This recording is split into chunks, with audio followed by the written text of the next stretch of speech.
This is the Detroit Sports Podcast Network. Oh my God!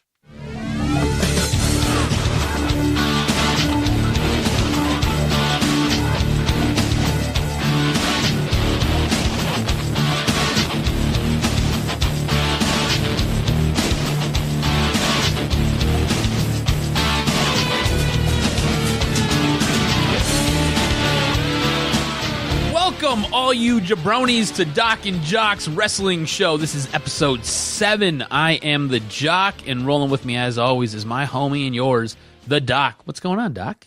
I'm so happy to have a chance to record in this studio because behind me are 3 of the greatest world championship belts adorned on the wall there. I'm proud of myself. Look, it's not the most professional looking setup, but for a psychologist, part of it is also representation of me in that it's up there on the wall. They're not going to fall down. It just doesn't look as good, but for a psychologist, I got the championship belts on the wall. The old WCW NWO belt, the WWE belt, and the tag team titles are right above my shoulder there, looking awesome. I must say those belts are impressive, and the WCW belt is the old Kevin Nash belt, and then you got the new WWE, what is that, heavyweight championship one? That's the one that AJ Styles is rocking, right?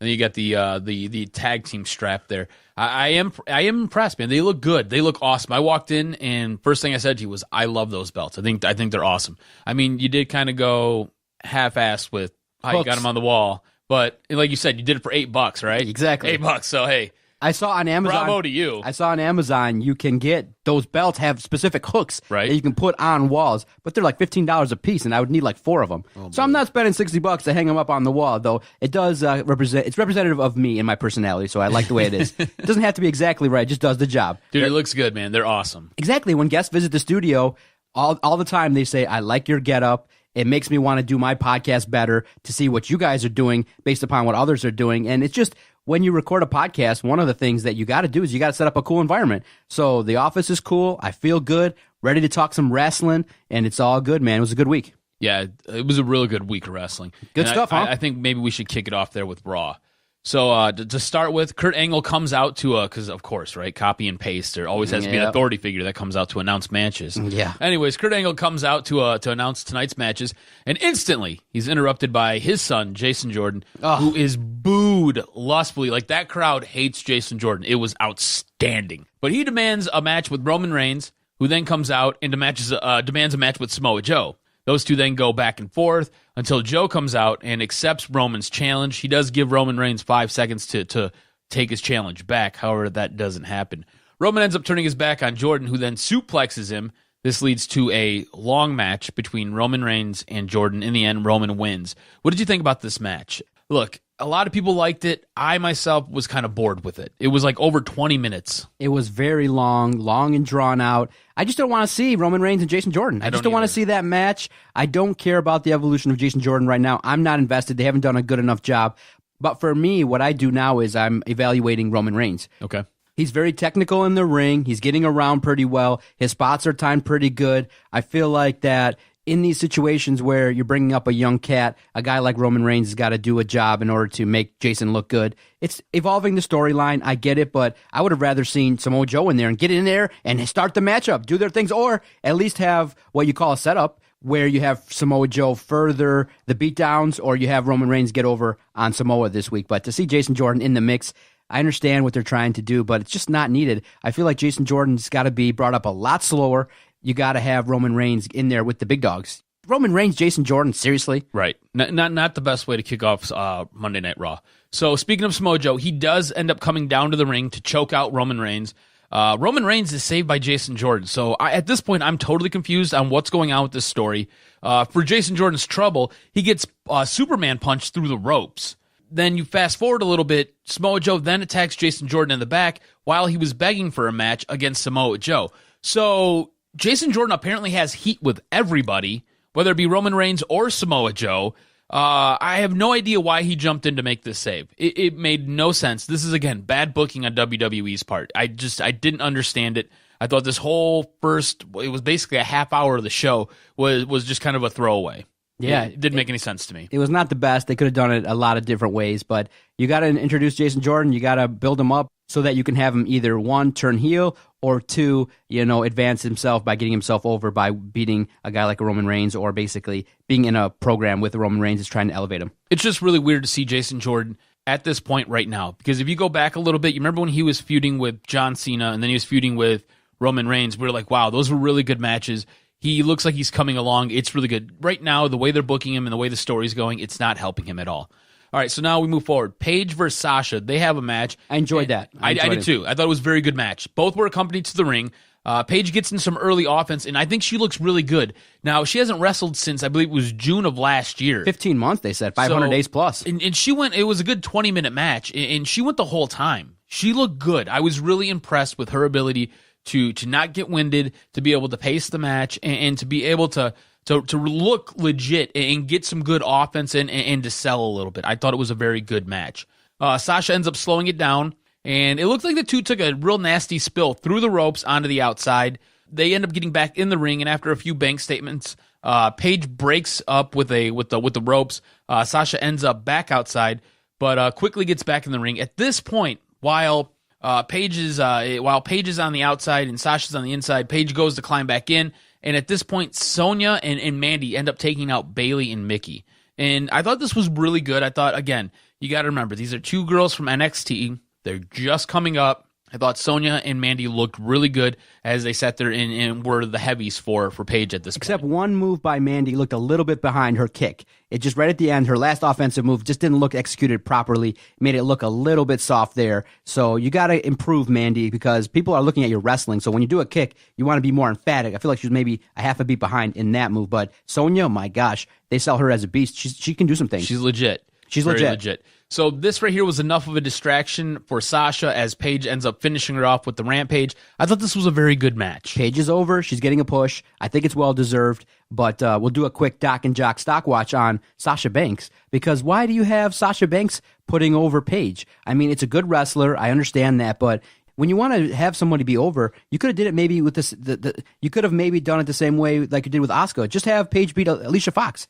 You could have done it a lot differently than having Alicia, get beaten by Asuka. You could have just had Alicia Fox go down against Paige. I know they're friends and things like that, but who cares? In the end, you want to put over Paige as being a badass. I just don't think they should have did it at the expense of Sasha. At the expense of Sasha Banks. And I feel like her stock is down because this is a champion that's been given the belt that many times, but she hasn't had a run. Mm-hmm. So what are you doing with this character? This is a character I believe that has a lot of talent and could carry the women's division. And by potentially knocking her down now against Paige, how does that help her going forward if you want to make her believable in any feud that she gets in? So in terms of the stock watch for Sasha Banks, I think it's way down. I think they're misusing her. I think she's been poorly booked for a while now. Yeah, she can do a lot more. I don't necessarily think she's on Paige's level. I think that was a pay-per-view match they gave away for free. Right. I don't necessarily think this makes Sasha any better, but I do think it helps get Paige over. And you have to remember where they're going, right? And what they did. They ended up booking themselves into a corner by their angle that they did last week. So they had to have Sasha fight somebody, right? And I don't think you're gonna have Sasha come out and job to Sonya or to Mandy. You're gonna have her job to Paige. It only makes sense because if you're talking about knocking Sasha down a step, if she would job to Sonya or she jobbed to Mandy, you're knocking her down 2 or 3 or 4 steps. She jobs to Paige, it's maybe a half a step. It's not that big a deal, I don't think, in the long run. But again, I thought it was a good match. I don't know what they're doing with Sasha. I know that they're planning something for WrestleMania, and we'll discuss that, I think, of the news and notes portion of it all. But it's just kind of what it is right now. It's just kind of where she is. I think she's in a stalemate. So for this week's DocNJock Stock Watch, Absolution way up, Sasha Banks down. Yes, I agree. After that, we have Enzo Amore pumping up the Zoe train. And as he's sitting there giving the boys his little speech and sending them on their way for their cruiserweight match, Nia Jax shows up. Oh, and seeing her flirty was a little bit weird, right? It was weird. It felt weird. Like she was totally hitting on Enzo, and Enzo. But I liked it. Enzo was totally put off by like what? The crowd liked it. Yeah, the crowd liked it. I thought it was really interesting. You got to remember too, Paige and Absolution are there right now, right? And they are basically taking on all of the previous defenders and challengers of the NXT women's belt, or not the NXT, the WWE women's belt on Raw. So Nia Jax doesn't necessarily fit into the storyline, so they're trying to do something with her, I guess. It looks like a little romantic angle with Enzo. All right. In the end, Drew Gulak gets to advance after stealing a win in the Cruiserweight 4-Way. Now, you were really impressed with this high spot that was in this match. Holy shit, that was amazing. It was an unbelievable high spot. It was kind of like a suplex flip off the top rope, and it was just an amazing sight to see. Go check out WWE Network. You can see the move. But I thought that if you're going to have that move take place, it should have been a finishing move. It was executed well. It was really cool. The crowd really popped for it, but in the end, Drew Gulak advances and gets the win. From there, Elias comes down and makes fun of everybody from LA, only to have Braun come down. Now, mind you, earlier in the night, Elias was in Kurt Angle's office demanding a match, wanting competition. He wanted to face Roman Reigns because he wanted another shot at the IC belt. At that point, he makes some derogatory comments to Kurt Angle. He gets sent down to the ring to now face Braun. Braun comes out, and Elias is totally afraid of him, right? It was awesome. Yeah. I thought if it was going to be done differently, you could have had the broken character come out. I thought it was going to come versus Elias, but it didn't. To have Braun Strowman destroy Elias, it kind of, for me, was confusing in that, this is kind of typical booking where Elias looks awesome against Roman Reigns one week, only to get destroyed by Braun the next. Again, bad booking. That's not the trajectory I would have done. Yep. You could get Braun Strowman to be destroying other people as well. It's kind of confusing as to think about what did this do really for Elias to be part of this bit. Well, the best part of all of this was Elias ends up attacking Braun, and he totally no-sells the guitar shot and then proceeds to dismantle Elias. Now, while he's bringing the steps in to sit there and crush Elias, because apparently that's Braun's new move is to go to the steps, Elias gets saved by Kane, who appears on the big screen and lays down a really creepy promo. It felt kind of weak, though. I don't know about you. It didn't seem to really connect with me. I was kind of left scratching my head because I think the way he delivered it was fine. It's the way it was written was poor because Kane ends up sounding like a guy and speaking like a guy like nobody has ever talked ever in his life. Does that make sense? Yes. It was just bad. And from there, they go to a commercial, which at that point I was like, thank God. We come back from the break, and now we've got Asuka facing Alicia Fox. And Asuka wins with an armbar, but it took a little bit for her to get the victory over Alicia Fox. So again, more questionable booking. This is a match that Asuka should have went in because Alicia Fox is not believable as a wrestler. Right. She just isn't, right? She's believable as being crazy, and that works for her. But there is no reason that Alicia Fox should be in a match with Asuka for more than, 15 seconds. Yeah, exactly. This match ended up going, 3 minutes and 15 seconds, way too long. Do you think they're setting up Asuka being part of Absolution, the leader? I'm not sure. I was thinking that this week. This is okay. So last week I thought Absolution was eventually going to challenge Asuka. And now, after all of this, I'm thinking maybe Asuka's going to join Absolution because Absolution ends up coming down, and again, they surround the ring. But again, they let Asuka go. And it's her reaction going up the ramp of like smiling, kind of like, yeah. Are they wanting us to think that? She's almost like a Cheshire cat. You know what I'm saying? Just kind of smiling. And like, it seems like there's something more to this story. They're doing a good job with this part of it. Of the booking and the way that they're writing Asuka, it's the matches that are blowing my mind. Like, I have no idea why you have her having to go on and on and on with Alicia Fox. To rewind for a second, the high spot was done by Mustafa Ali on Cedric Alexander. It was a great move. Okay. And yeah, I just want to reset that. Mustafa Ali, great credit for that move. Woo. All right, so then Asuka ends up going up the ramp, and then Alicia Fox is left in the ring, and at this point, Paige gets in the ring, and she cuts a promo talking about how Alicia Fox was her only friend, the only one who cared about her when she was selected to Raw. She should have pimp slapped her. She should have been the one doing it. The passive-aggressive way they did it was okay. You get it. Absolution is the NWO group of Raw, but they should have just had, Paige say, sorry, this friendship is over, and whack, do her finishing move and end it and start the feud. In the end, Sonya Deville and Mandy end up just annihilating Alicia Fox, and you have Paige stepping over the limp, dead body of Alicia Fox. Yep. They're the group. They're the crew. They're the big time. Absolution's getting the push in WWE Monday Night Raw. Okay, so more questions here and more awful booking. Finn Balor takes on Bo Dallas. They have a match in what is bad booking as Finn wins with the coup de grace. So look, Bo Dallas was basically jobber to the stars before he joined the Miztourage, right? Right. And he really hasn't had a match since he joined the Miztourage or a singles run since he joined the Miztourage. No love for the Miztourage with the absence of the Miz. So Finn's going to take on Bo Dallas, and for most of the match, Finn is selling.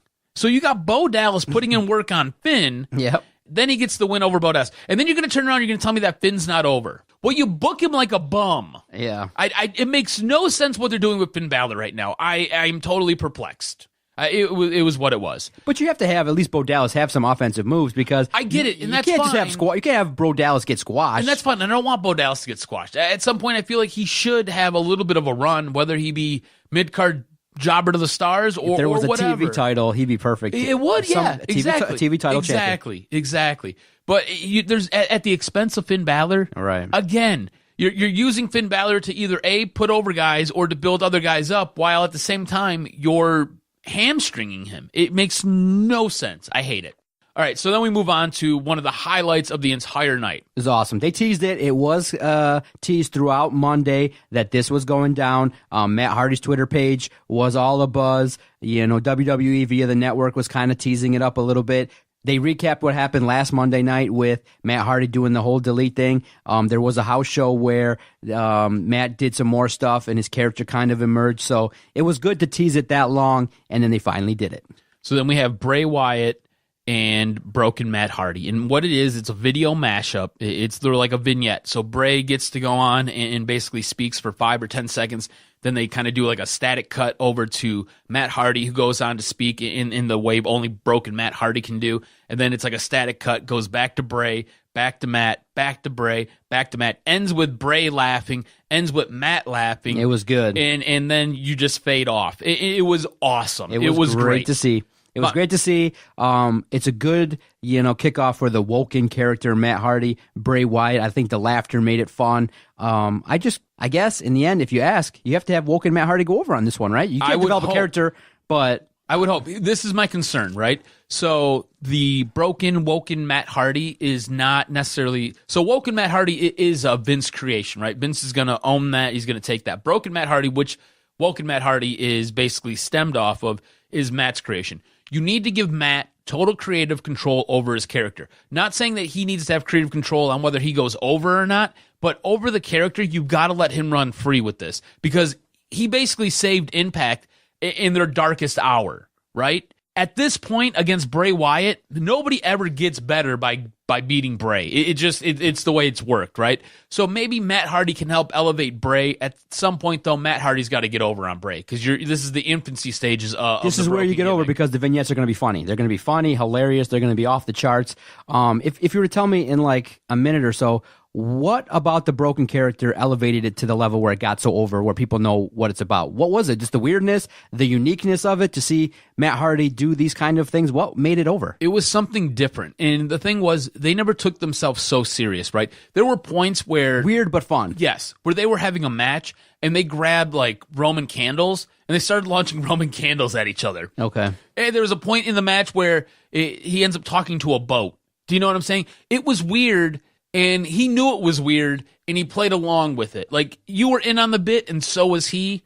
And you were able to stem reality and just kind of believe everything that was going on. It was, I don't know. It was, you got to remember, you got to go back to watching Impact and being an Impact viewer like I was. I enjoyed Impact.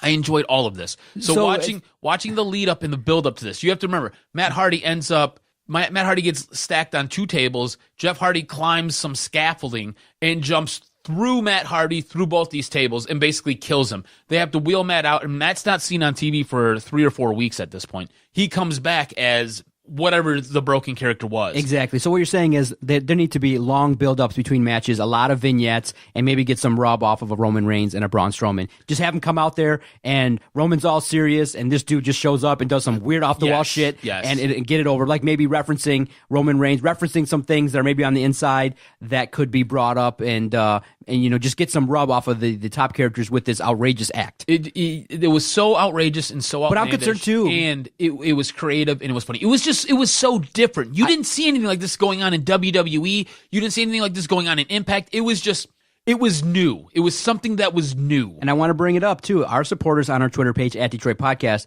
a lot of skepticism that this is going to get over because a lot of people are like, if Vince gets a hold of this, it's going to be watered down. Yep. And that's why you brought it up, that you got to let him do his thing. But there is a lot of concern, a lot of skepticism that the broken character or the awoken character will not be able to flourish because of the TV restraints or because of Vince's controlling nature. Yes. You have to have some concern for it.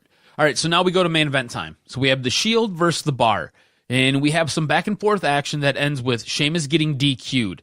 Kurt Angle ends up coming out. He restarts the match under some no DQ rules. That's when Joe ends up coming out to attack Seth and Dean.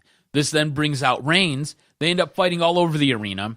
In the very end, Sheamus hits a bro kick and gets the pin. The Bar ends up retaining the belts. I thought it was a good match. Good match. I just don't like the whole restart nonsense where the general manager has to come out and says, oh, now, because there was interference, there was a DQ situation.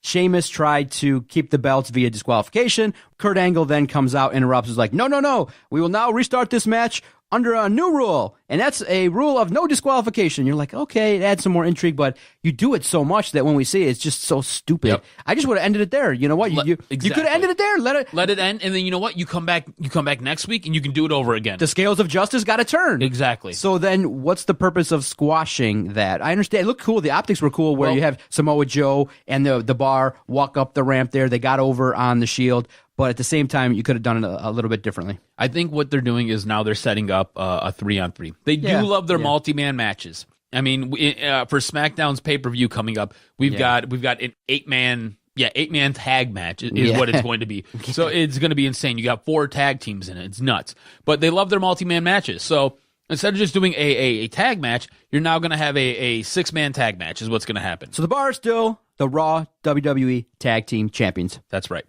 So now moving on to SmackDown. Kevin Owens, I don't know about you, I love the opening of SmackDown this week. Great. Kevin Owens and Sami Zayn open SmackDown discussing the McMahon ire and how they are better than the likes of Stone Cold and Bret Hart. That was awesome. It was great.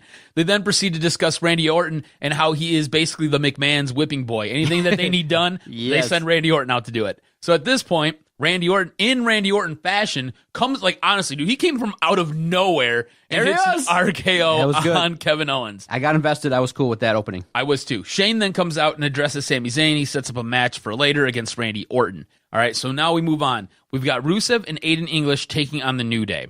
I got a surprise ending here. I did not expect what happened to happen. Me neither. So in the end, Rusev gets a pinfall over Kofi, and it was a huge win. This now adds them to a tag match for the tag belts on SmackDown. So it's going to be the Usos.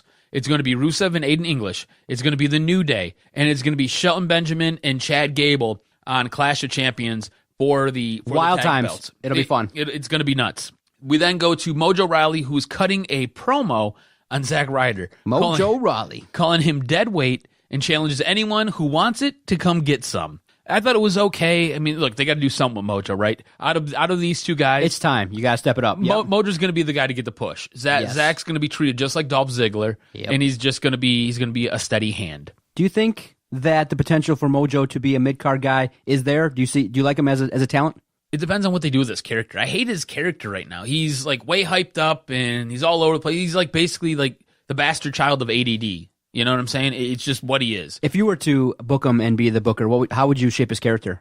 I'd make him more dark. I'd make him brooding. I think you could do a really good heel with him.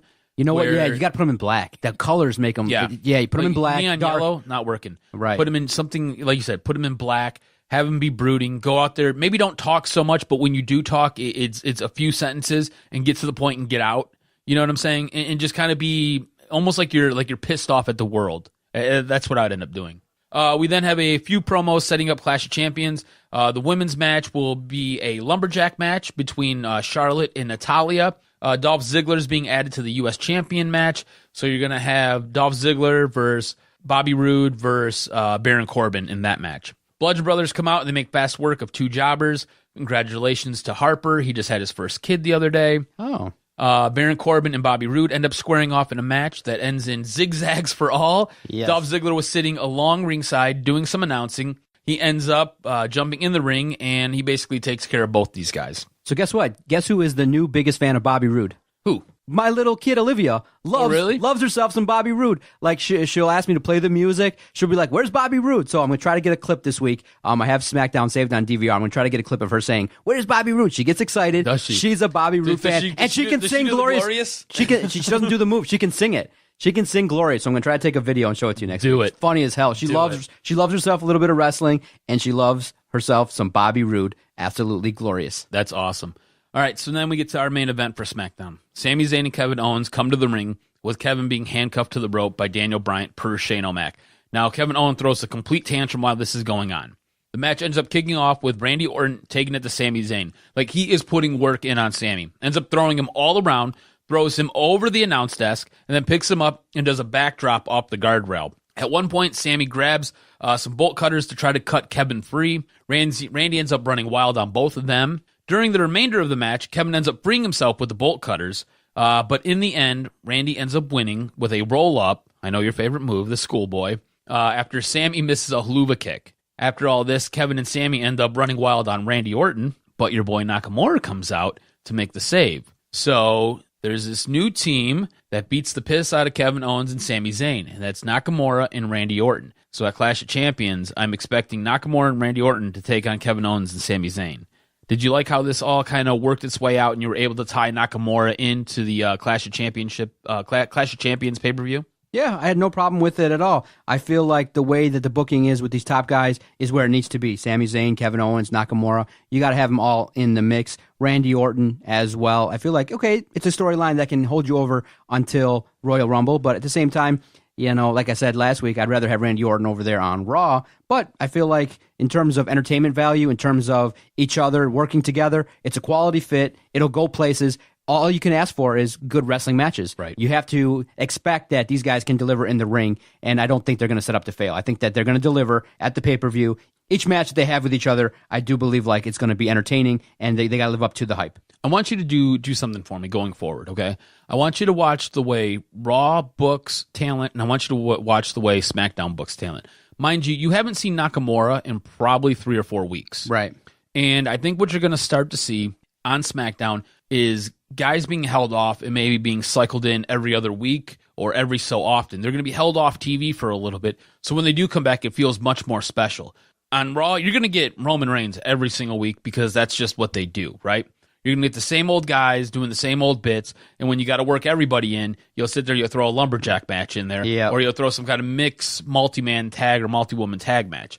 But watch how SmackDown is going to kind of work things out and set things up. I think you're going to start to see more talent held off and then worked in bi-weekly, maybe tri-weekly. Where should they go? Where should SmackDown go with Sami Zayn and Kevin Owens? Should they just continue to be that foil heel group that, you know, different wrestlers want to knock off, or have them continue to feud with Shane McMahon where they keep costing SmackDown things or keep causing problems with authority? I feel like that's fine, but at the same time, do you take them in the direction of a title reign? Do you take them in the direction of maybe adding a member and becoming a trio, or doing some things, expanding, or what's the best option, do you think, with Sami Zayn and Kevin Owens? Because they're the guys getting the push. What's the prime option to get them the most over or the most heat? I think after Clash of Champions, you got to put them in some type of a match where they're fighting for a tag belt, and you got to go that way. If you wanted to add a third person, I'd be cool with it. I don't know off the top of my head who you could add or who you could work in there with them. The 10 guy, Ty Dillinger. Oh, you could do Ty Dillinger. That could work. He's being underutilized on SmackDown. Totally underutilized. And you know what? If you were to sit there and heal him up a little bit, I think he'd be the perfect character, because a perfect 10, he could just be arrogant, just like Kevin Owens, and say, oh, that would work. Look at you. Look at you. Booker here. I'm not just a guy who talks wrestling. I can foreshadow. I can do some writing. Look at you. Yeah, I would like that. That'd be good. And then you know what? You could do the Freebird style, like just like the New Day does, where they go in and they try to win a champion tag belts, and anybody can defend it at any time. I like that. That'd be a way to get Ty Dillinger a little bit of a rub and kind of put him over, because he's with two guys who are completely established and who are completely over. And then 6 months from now, if you want to, you know, bring more heat back to Sami Zayn and Kevin Owens, you kick them out. Yeah. And then you have Sami Zayn with a feud with Ty Dillinger for a couple months and keep it going. Cycle it up. Look at you. You already laid the groundwork. Clap for me. That's awesome, dude. Yeah, I like that, man. I like that idea. I think that would work really, really well. All right, so which show do you have as better, Raw or SmackDown? This was tight, but just because of the fact that a new character was established, I felt like, you know, the main event was a little bit better. I felt like Raw was a little better this week. I think SmackDown was a little bit better, but I think the Matt Hardy character saved Raw. It was leaning very heavily towards SmackDown. And the best spot was on Raw, too. That's what gives it the vote. Mustafa Ali's spot was really outstanding and got the crowd involved, too. So that's why I gave it, basically like 55-45 in my favor. I thought it was a little bit closer than that. But it was such a good week. We can give them both a half point. No problem. No way. We'll give it to Raw. Raw wins it? Yeah, we'll give it to Raw. Just Matt Hardy saved it. So I thought it was interesting. Hit me with the news and notes before we get out of here. Yeah, so some news and notes. So just to update you on what's going on with the Broken Hardy gimmick, this was kind of breaking last week as we were going off the air with this recording. I had some time to actually kind of look into things. So late last week, TNA Impact announced that they will not go after the Hardy broken gimmick. In fact, they are rewriting a lot of their contracts to allow their talent to use their gimmicks elsewhere. For example, a guy like EC3, he was a former WWE guy. If he goes back to WWE, or if he goes to ROH, he can use his Ethan Carter III gimmick there. The thought process is that this is an olive branch that's being extended to the talent, as well as it seemed as though TNA, Impact, Anthem seen the writing on the wall that they weren't going to be able to win their case against Matt Hardy. So instead of going through the legal battle and losing a lot of money, they just kind of waved the white flag and said, here you go. New Japan will air Wrestle Kingdom 12 on Access TV on January 6th. This is 2 days after it takes place. This is something that hasn't been done in a long time. So it's going to air on January 4th. So we can see Jericho. You can see Jericho. So this is Text me when it's on so I can remind me, yes. So it's going to air on January 4th, right? And it's going to be on their streaming service. They have their own streaming service just like WWE has. All right, they're not going to be doing a pay-per-view here. Chris Jericho was a little bit upset about that because he feels like it's a lot of money left on the table, because if it was on pay-per-view, I'd probably buy it. Of course. I don't think I'm going to spend the $10-12 to get the New Japan thing just because. But a guy like Jericho would understand that when you get more eyes on New Japan, you get new money in. Exactly. So what they're doing is they're sacrificing the lump sum now for a long-term gain where they believe, like, show us New Japan, we'll get invested. And similar to what all these companies do, WWE, YouTube, what they do is they give you a little taste, a little sample for free. It's like a crack dealer. Get a little taste, get a little sample, and then we'll charge your ass a little bit later on down the road. And they expect that when people sign up for these free services, that a certain percentage out of every 1,000 that signs up is going to stay. Exactly. And that's the formula. Yep. They're going to end up re-airing it on January 6th, so it's 2 days after it takes place, free of charge. Jim Johnston, the composer who brought you WWE theme songs like Bret Hart's, The Rock's, Stone Cold, and Mr. Perfect's, his contract will not be renewed after 32 years at Titan Tower. Who'd you say that again? Jim Johnston. Oh, wow. So the thought is, so the company that's in there right now working, what is it, like was it? CFK or something, CK, whatever. Whatever it is. They wanted to basically strip Jim Johnston's music off of all the talent that's using it currently, and they wanted to put their own up. Wow. So it seemed like there was some infighting that was going on. Jim Johnston's getting pushed out. His contract's not going to be renewed. Love the music. I loved it. Just a lot of great music. He was part of a lot of the stuff that you grew up with, a lot of classics. Yep. So Ronda Rousey, this is going back to what I was talking about earlier with the WrestleMania matchup with the women. So Ronda Rousey is training. She's traveling with Natalya. She's trying to get ready for her in-ring performance, where it's going to be the WWE's 4 horsewomen, which is Charlotte, Becky Lynch, Bayley, and Sasha Banks, versus the 4 horsewomen of MMA. And that's probably going to take place at WrestleMania. So gimmicky. Keep an eye out on this. That's fine. I guess you get exposure, but I'd like. It's a way to get a person over like Shayna Baszler, who's in NXT. Yep. Ronda Rousey is a draw for WWE. WWE wants to work with her, and you don't want to do one-on-one because it's too soon. Right. Exactly. So it's a way to kind of hide anything she might not be good at. Her inexperience. Exactly. Yes. R-Truth confirmed he is dealing with an injury. He has a hurt shoulder. Who's that? R-Truth. Yeah, right, exactly. What a character. Exactly. Enhancement talent, alert. Sheamus is also working through some spinal stenosis, and that's all up in his neck. So you got to watch that because that is something that has sidelined wrestlers before.